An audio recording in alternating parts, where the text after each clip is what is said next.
जिसे खौफ नहीं है मुरझाने का, हम उस गुल के साथ खड़े हैं। कैसा भी दौर आए लेकिन हम राहुल के साथ खड़े हैं। कल भी खुलकर साथ खड़े थे, आज भी खुलकर साथ खड़े हैं।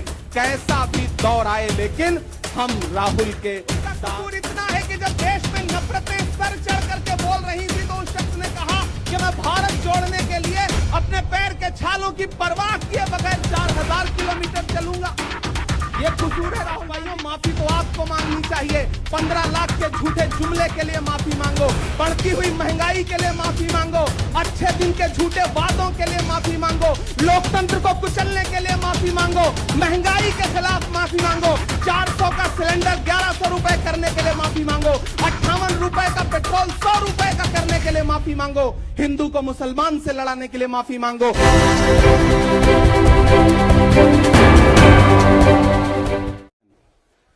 कहा गया है सुना गया है कोई न बोले, कहा गया है सुना गया है कोई न बोले, ज़बां दराजों को मशवरा है कोई न बोले।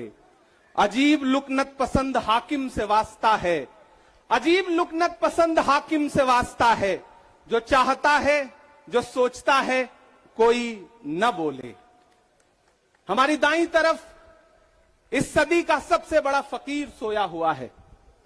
मैं उनकी समाधि से बिल्कुल करीब खड़ा होकर के संकल्प सत्याग्रह में मेरी आंखों के सामने तपती दोपहरी में बड़ी तादाद में मौजूद कांग्रेस पार्टी के सिपाहियों को सलाम करता हूं। नवरात्रि चल रही है, रमजान चल रहा है, मैं रोजे की हालत में हूं। आप तमाम साथी ऐसे होंगे जिन्होंने नवरात्रि के व्रत रखे होंगे और इस पवित्र सप्ताह के बीच में हम खड़े हैं एक हाकिम की सनक के से उपजे हुए एक फैसले के खिलाफ। दोस्तों, भारत के लोकतंत्र के लिए एक मुश्किल लम्हा है ये। याद करिए, जब हाकिम की सनक की वजह से आप लाइनों में लग करके अपने पैसे बदलवाने के लिए बैंकों के साथियों से विनती कर रहे थे, चरौरी मिन्नत कर रहे थे, तब सबसे बड़ी आवाज बन के कौन बोल रहा था? राहुल गांधी। नतीजा क्या निकला? उनकी एसपीजी सुरक्षा वापस ले ली गई। याद करिए, जब गब्बर सिंह टैक्स लगा करके छोटे व्यापारियों को बर्बाद करने का सपना पाला था इस सरकार ने, तो सबसे मजबूत आवाज बन के कौन बोल रहा था? राहुल गांधी। नतीजा क्या निकला? हजारों करोड़ रुपए खर्च करके उनके पीछे ट्रोल आर्मी लगा दी गई। उनकी इमेज खराब करने के लिए जितने तरीके अपना सकती थी भारतीय जनता पार्टी उसने अपनाया। याद करिए कि जब राफेल के मुद्दे पर, राफेल में हुई लूट के खिलाफ एक अकेला शख्स पूरे देश में खड़ा होकर के चौकीदार से पूछ रहा था कि आपकी चौकीदारी का सवाल है, बताइए सच्चाई क्या है, तब उनके पीछे 55 घंटे उन्हें ईडी के ऑफिस में बिठा करके पूछताछ की गई। मेरे भाई, उस शख्स ने क्या गुनाह किया? क्या कसूर है उनका? उनका कसूर इतना है कि जब देश में नफरतें सर चढ़ करके बोल रही थी तो उस शख्स ने कहा कि मैं भारत जोड़ने के लिए अपने पैर के छालों की परवाह किए बगैर 4000 किलोमीटर चलूंगा। यह कसूर है राहुल गांधी का। यह कसूर है राहुल गांधी का कि वह एक शहीद पिता के बेटे हैं। यह कसूर है उनका। यह कसूर है उनका कि उनकी दादी ने इस देश की मिट्टी के लिए अपने खून का एक एक कतरा कुर्बान कर दिया। यह कसूर है उनका। आज भारतीय जनता पार्टी के लोग हाउस में खड़े होकर के, सदन शुरू होते ही 1 मिनट भी सदन नहीं शुरू हुआ रहता था, और खड़े होकर के राहुल गांधी माफी मांगो के नारे शुरू कर देते थे। किस बात की माफी? क्योंकि वो भारत जोड़ रहे हैं, वो लोकतंत्र को बचाने की बात कर रहे हैं। अरे भाजपाइयों, माफी तो आपको मांगनी चाहिए। 15 लाख के झूठे जुमले के लिए माफी मांगो, बढ़ती हुई महंगाई के लिए माफी मांगो, अच्छे दिन के झूठे वादों के लिए माफी मांगो, लोकतंत्र को कुचलने के लिए माफी मांगो, महंगाई के खिलाफ माफी मांगो, 400 का सिलेंडर 1100 रुपए करने के लिए माफी मांगो, 58 रुपए का पेट्रोल 100 रुपए का करने के लिए माफी मांगो, हिंदू को मुसलमान से लड़ाने के लिए माफी मांगो, सिख को ईसाई से लड़ाने के लिए माफी मांगो।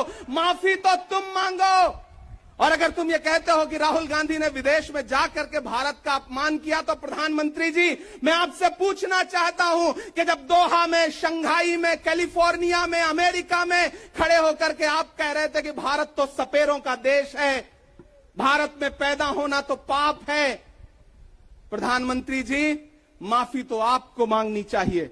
मैं आज प्रियंका दीदी को सुन रहा था, मेरी आंखों में आंसू थे उनका भाषण सुन करके।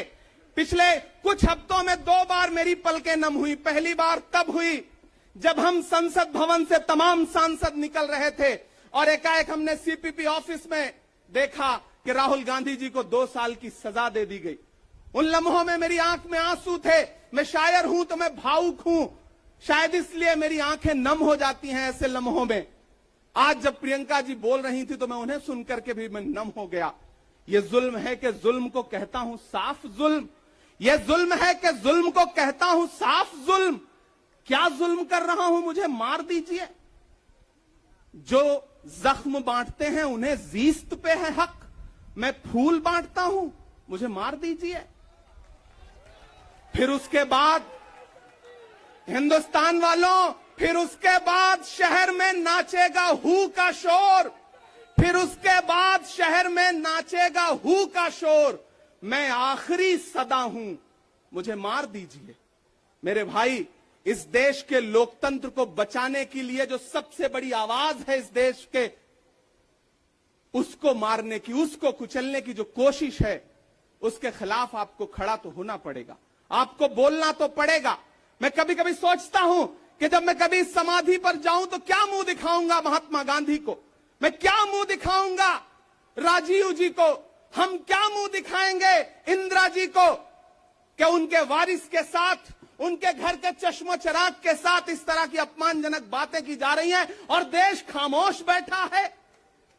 सवाल आपसे है, सवाल यहां बैठे हुए लोगों से नहीं है, सवाल आपसे है जो आप कांग्रेस की मोहब्बत में यहां आए हुए। मैं आपको सलाम करता हूं, मैं जानता हूं आप राहुल गांधी जी से मोहब्बत करते हैं, कांग्रेस पार्टी से मोहब्बत करते हैं, प्रियंका दीदी के सम्मान में आए हुए हैं, खड़गे साहब के सम्मान में आए हुए हैं, मैं जानता हूं। वरना इस तपती दोपहरी में व्रत रख के, रोजा रख करके कौन परेशान होने के लिए आता। आपको मोहब्बत है पार्टी से, लेकिन नया पाने की चाहत में पुराना छूट जाता है। तुझे अपनाऊं तो मुझसे जमाना रूठ जाता है। मोहब्बत पढ़ने लिखने में बहुत आसान है, लेकिन मोहब्बत को निभाने में पसीना छूट जाता है। मैं जानता हूं कि आप पसीने के बीच भी, आप तपती दोपहरी के बीच भी यहां बैठे हैं। क्यों? क्योंकि आपके मन में पीड़ा है। आप देख रहे हैं कि लोकतंत्र को किस तरह से कुचला जा रहा है।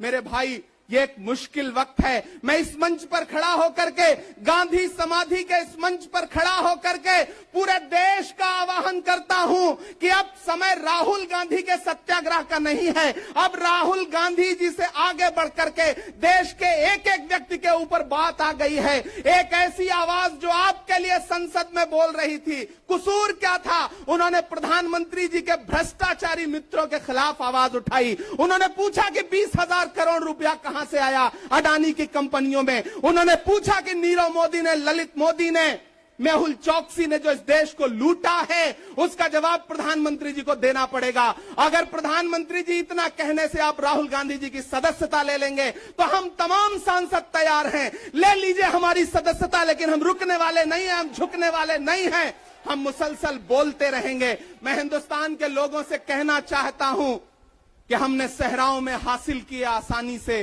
तुम समंदर में भी रहकर न मिले पानी से। ये सियासत के दिए सबके हवाले न करो, मुल्क बिक जाता है एक शख्स की नादानी से। इस शख्स की नादानी से देश बिक रहा है, लोकतंत्र मटिया मेट हो रहा है, संविधान को कुचला जा रहा है। और वो आखिरी सदा जो 7 फरवरी को गूंजी थी पार्लियामेंट में, उसको भी खामोश करने के लिए उसे संसद से निकाल दिया गया है। मैं देश से कहना चाहता हूं कि उन्होंने राहुल गांधी जी को संसद से निकाल दिया है।